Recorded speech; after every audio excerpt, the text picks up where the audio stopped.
going to turn now, switch gears and turn to the topic of autism.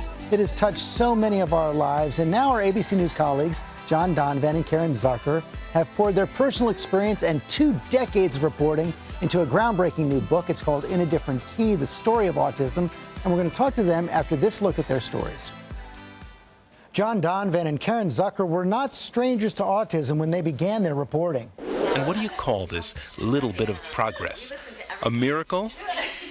No, because this is autism, where progress is made in barely perceptible steps. Jake! Whoa! And hard work has to take the place of miracles. Zucker's son, Mickey, now 21, was diagnosed at age 2. And Donovan's brother-in-law has autism. But for the hard news correspondent, clearly this crowd was angry, who thought he'd seen it all, the autism beat was tough going. Parents usually don't want cameras there when their kids are acting up. They lay down, kind of breathe. But an episode like this is the raw truth of living with autism. They introduced us to kids with autism learning to surf. A heartbreaking tale of unrequited love. Do you like her? I said I love her. Oh, you love her. But there's a problem. But she don't love me back.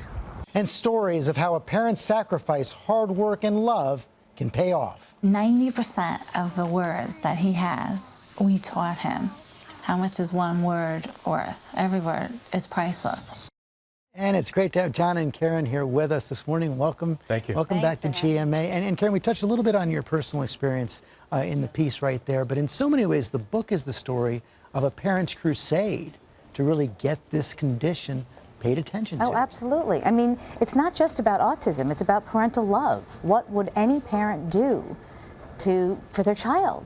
They'd do anything. And you show it in action. You first did this special back in 2001. Right. And there were about 1 out of every 500 kids diagnosed with autism. Right. Now it's 1 in 45. Does this mean there is an epidemic? It's not really actually clear that there's an epidemic. The truth is that we don't know because we're always comparing apples and oranges. The definition has changed so much. And where we come out on the science on this is that we don't know if there is an epidemic. We don't really know if there's not an epidemic. But we also think that it shouldn't matter when we decide whether or not to respond to the needs of people in the autism community. It shouldn't matter whether there's an epidemic or not. What we should do is really try to focus on the fact that they need respect, they need support, they need us to be inclusive of them. You debunk a lot of the bad science that has surrounded autism for so long, and there has been a lot of it as well. I mean, I was startled to look back and hear about this, these refrigerator moms. That was the original theory, that kids got autism because their moms were too cold. Right, which was incredible because already the families are under such stress to take care of their kids, and they're giving all their heart and soul, and now they're being blamed for it. And it's just crazy. And I remember I was talking to you guys about this just before we came on. I think one of my most contentious interviews ever here on GMA was with Andrew Wakefield. He was the man who made this link between autism and vaccines, and that caused so many problems. The vaccine episode was a really bad episode in the story of autism in that it eroded trust in science. It got people to stop vaccinating their kids with bad consequences. And it took up a lot of energy focused on the wrong question. It was worth asking in the beginning, but then it was answered, and yet it kept going. The only thing that we can say that it had in a positive way is it certainly made people more aware of autism than ever before. But that's about it. Your story opens with the first man ever diagnosed with autism, Donald Triplett, still alive.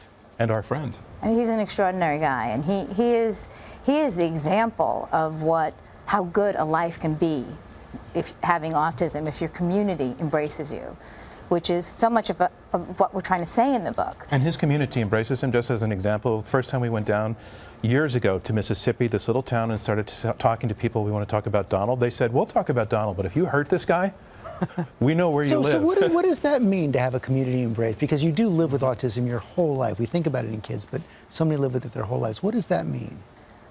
Well, you know, John and I, towards the end of our book, tell this story about what happens on the bus. Yeah. The little thing happened in 2007. There was a young man on a bus with autism in New Jersey. He starts making noises and rocking in his feet, and behind him, 2 guys start picking on him and saying, hey, buddy, cut it out. What's your problem, man? And then all of a sudden, this passenger jumps up and says, what's your problem?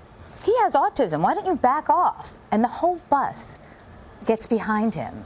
And the person they don't want there anymore is this guy. The bullies, and the bullies lose out. And that's what we're trying to do with this book. That's what we want people to walk away with. That if we have people's backs who are different, my sons, anybody who's different, you can change the world. I mean, it sounds cliche, but that's how I feel. But you show it in the book, and your passion shines through right here. Thanks for coming in today. Thanks. And you all can read an excerpt from the book and another personal story from Caren on our website, goodmorningamerica.com, on Yahoo.